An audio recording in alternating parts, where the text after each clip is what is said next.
today I have some tips on how to become a better designer that you need to consider before applying any colour to your designs. Also, making today's video possible is Surfshark, which is a nifty and a reliable VPN provider. As freelance designers or graphic designers in general, it pays to have all of your files and your information safe and secure wherever you go. So stay tuned until the very end of the video to learn more about Surfshark and how to get a massive discount on their VPN service. Using colours effectively in graphic design is not about throwing whatever colours match your work. It has a lot to do with balance. In other words, the more colours you use, the more complicated it gets to balance your design. It is important to have a kind of running theme throughout your design in terms of colour. So as you can see here, I have a red and a black theme, complemented with white across my entire design. There are small areas of red throughout the design, which helps to carry the viewer's eye from each design element, and it just ties everything together neatly and professionally. You can also see the dark hues in the photograph itself match up with the black graphics surrounding it. This is just a 3-colour theme and it works really well. There's no need to overcomplicate things when using colour. If I show you the very same design but with a complicated and messy colour theme, you can see how different it looks when it's side by side to the original design.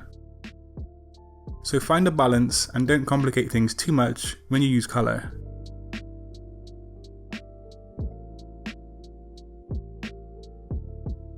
Contrasting colours is also balance when it's used in the right manner. Establishing the right contrast of colours can make or break your design. You don't want to use colours that conflict with each other in such a way that it's confusing or irritating to look at. So take this example on screen now. It most likely is going to start to cause you an eye ache, and that is never good for any design element. It's crucial to work with complementary colours that don't cause a strain on your eyes. You also don't want to work with colours that are very similar to each other, so like red and orange for example, as these render a design a turn off to the viewer and it's just not pleasant to look at when they're combined together.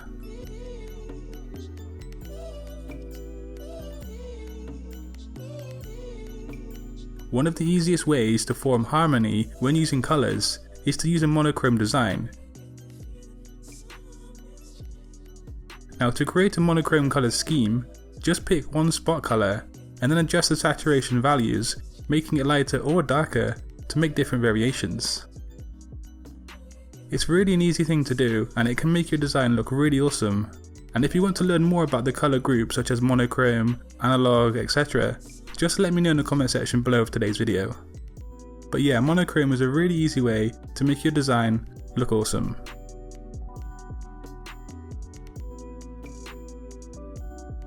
Each colour that we see evokes an emotional reaction to a viewer.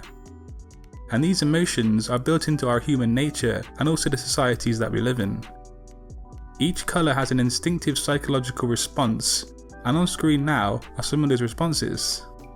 So when you choose colours for your design, be aware of what each colour is saying to the viewer on a conscious and subconscious level.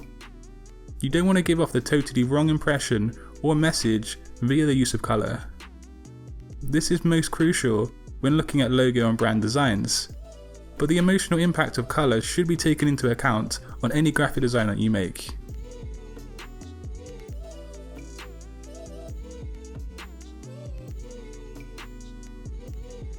So when creating a graphic design, make sure that you present a contrast between text and a background colour. This ensures legibility of the text, which is really important to convey your message effectively and professionally. The contrast should be presented between darkness and lightness of each colour. Having colours that clash and don't contrast well causes text to be jarring on the eyes, and even in some cases can induce literal headaches.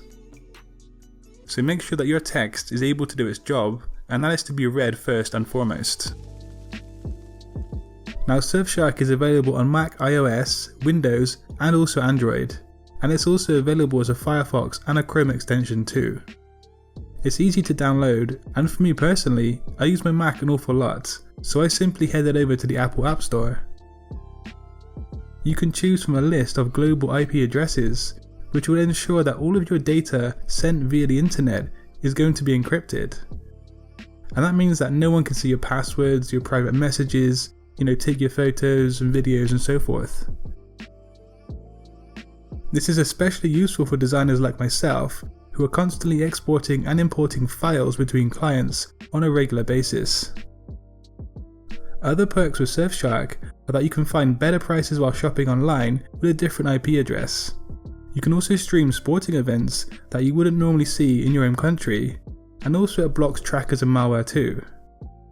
You can get 83% off Surfshark by using the link in the description box below, and the coupon code should automatically be typed in once you use that link. But yeah, thanks for tuning in, and I hope you learned something today on this video on using colour as a graphic designer. Be sure to have a great day, and also like and share my videos on social media, and until next time, design your future today. Peace.